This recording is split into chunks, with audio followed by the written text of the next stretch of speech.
You ask Tiger to solve.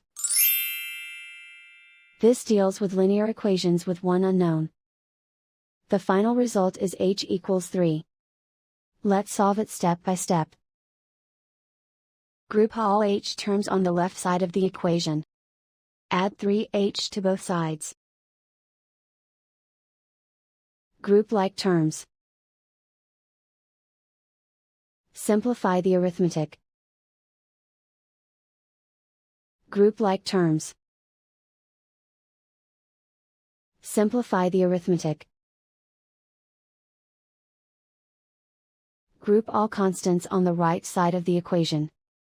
Subtract 22 from both sides.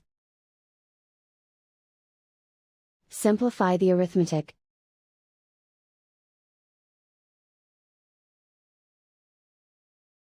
Isolate the h. Divide both sides by -4. Cancel out the negatives. Simplify the fraction. Cancel out the negatives.